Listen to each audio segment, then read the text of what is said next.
নমস্কার বন্ধুরা, Runu kitchen with village লাইফস্টাইলে সকলকে স্বাগত জানাই। আজকে ভাই এসছে, ভাই শামুক নিয়ে এসছে। মা কুড়িয়ে দিয়ে পাঠিয়েছে, আমাদের ওখানে পুকুরে অনেক শামুক আছে, তো মা আমার জন্য দিয়ে পাঠিয়েছে। আমি এখানে হয়তো শামুক কুড়োতে যাই না, মা কুড়িয়েছে দিয়ে দিয়ে পাঠিয়েছে। আমরা বাড়িতে আছি এখন, ও আমি আমার হাজব্যান্ড, তার জন্য দিয়ে পাঠিয়েছে। এই যে শামুকগুলো আমি একটা পাথরে করে ছিঁচে নেব। শামুকগুলো ছিঁচতে অনেকক্ষণ লাগবে। শামুকগুলো ছিঁচে হয়ে গেল, এরপর এগুলো ভালো করে জল দিয়ে ধুয়ে পেউনিয়ে নেব। পেউনিয়ে নেব বলতে যে শামুকটা একটু যদি জল দিয়ে ধুয়ে খোলাগুলো আলাদা আর শ্বাসটা আলাদা করে নেওয়া যায়, তাহলে বাছতে সুবিধা হয়। এরপর দেখুন পেউনানো হয়ে গেছে। এর শামুকগুলো আমি বেছে নেব। একা হাতে বাছবো, তো বাছতে অনেকটা টাইম লাগবে। মা ওইদিকে অন্য কাজ করছে। এই শামুকগুলো আমি বেছে নেব। বাছতে একটা একটা করে বাছতে হবে শামুক। আপনারা শামুক বাছতে জানেন? আমাদের গ্রামের মানুষ কিন্তু এইসব কাজ সবই জানে। শহরের মানুষ হয়তো এগুলো পারবে না, ওরা বাছা শামুক কিনে আনে, কিন্তু আমরা টাটকা শামুক টাটকাভাবে খাই। ভাই এসছে তো তার জন্যে ওই যে মাংস এনেছে, খাসির মাংস। এই যে নুন হলুদ মেখে ম্যারিনেট করে রাখবো, তারপরে রান্না করব। আগে ভাতটা নামিয়ে নিই, এখানে ভাত হবে উনুনে। ভাত হয়ে গেছে, ভাতটা নামিয়ে নিলাম। এরপরে কড়া বসিয়ে দেবো রান্নার জন্যে। এরকম করে মার গেলেন আপনারা। এই যে কড়া চাপিয়ে দিয়েছি, এরপরে তেল দিয়ে দেবো। প্রথমে আমাদের এটা হচ্ছে ভাড় আর এটা হচ্ছে দশন। আমাদের এখনও চালু আছে দশন আর ভাড়, তার জন্য দশনে করে মেপে মেপে তেল দিয়ে দিলাম। এবারে তেজপাত আর সাতলন দিয়ে দেবো।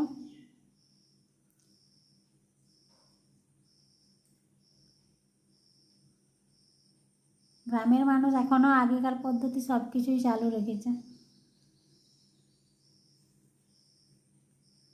আবার কি ভুলে গেছিলাম, আনতে গেছিলাম। আমি পরে ভয়েসটা দিচ্ছি, তো আমি আগের হয়তো আমাদের ঘরে অনেকেই কথা বলে, সেগুলো সব আওয়াজ আসে, তার জন্য সেগুলো মিউট করে দিই। এখানে দেখো পেঁয়াজ কুচি দিয়ে দিলাম।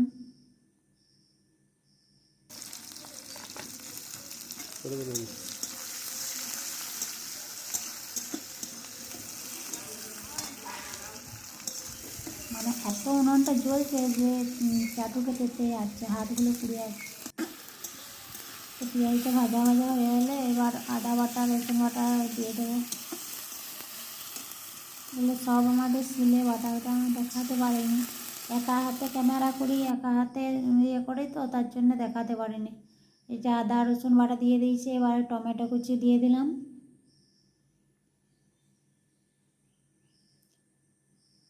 তারপরে হলুদ গুঁড়ো, জিরে, লঙ্কা, ধনে সব দিয়ে দিলাম। এখন আমরা ধনে খাই, আমার বাড়িতে জিরেটা হয়তো আমাদের বাড়িতে হয় না, ওটা কিনে এনে মিক্সিতে সব কুটে রাখি। আমরা কিনা গুঁড়ো মশলা খাই না, আমরা বাড়িতে সব মিক্সিতে সব পিষে রাখি। ভালো করে দিয়ে এবার কষিয়ে একটু জল দিয়ে দেবো। তারপরে মিট মশলাটা এখনই দিয়ে দিই, মিট মশলা দিয়ে দিলাম। আর এখানে এত রোদ, আর আমাদের উপরটা তো ছাউনি নেই, প্রচুর রোদ। রোদে ক্যামেরাটা কেমন এসছে কী জানি। আপনাদের দেখতে যদি অসুবিধা হয় লাইটটা কমিয়ে দেখবেন।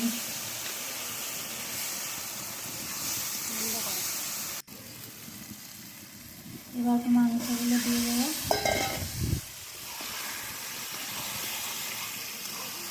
আমার কাছে কিন্তু কোনো স্পিকার নেই, আমি যা কথা বলছি আমি ঘরে যেভাবে কথা বলি সেই ইয়েতেই কথা বলছি। আমার কথাগুলো যদি একটু আস্তে শোনায়, একটু ভলিউমটা বাড়িয়ে শুনবেন, তো পুরো ভিডিওটা দেখবেন, তাহলে আজকে দুটো রেসিপি দেখতে পাবেন।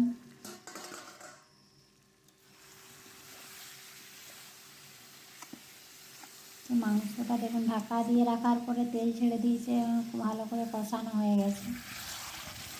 দেখুন দেখতে কী সুন্দর লাগছে। উনুনে, মাটির উনুনে শাল কাঠের জালে কিন্তু মাংস রান্না হচ্ছে। গ্রামের মানুষের রান্না, গ্রামের কাঠের জাল।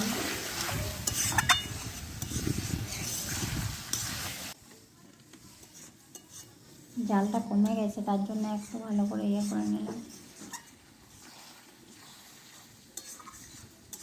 এবার জল দিয়ে দেবো।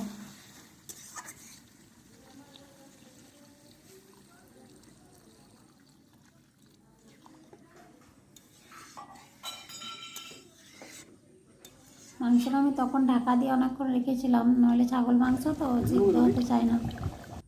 এবার দেখুন প্রায় সিদ্ধ হয়ে এসছে, এবার নামিয়ে নিলাম।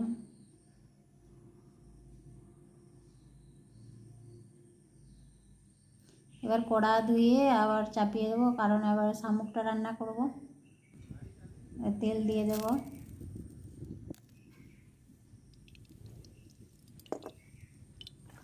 এবারে শামুকটা দিয়ে দেবো, একটু নুন দিয়ে ভালো করে তেলে ভেজে নেব।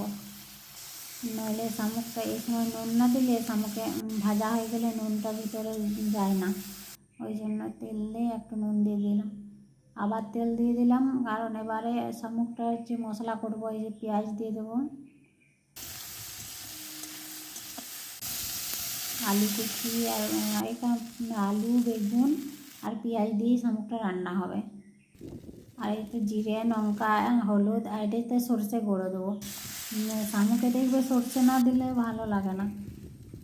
এটা সরষে মিক্সিতে পেস্ট করা আছে, সেই সরষে বাটা সরষে নয় কিন্তু। এবার একটু জল দিয়ে দিলাম, দিয়ে ঢাকা দিয়ে দেবো।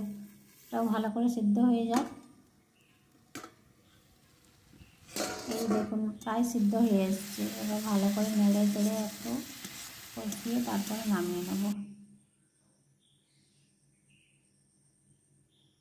দুটো রেসিপি কিন্তু আমার রেডি। এই দেখুন খাসি মাংসের ঝোল আর শামুক চচ্চড়ি রেডি। কেমন হয়েছে বন্ধুরা একটু জানাবেন আমার রান্নাগুলো। এরপর ওরা খেতে বসে গেছে, এই যে উনি আর এই যে আমার ভাই।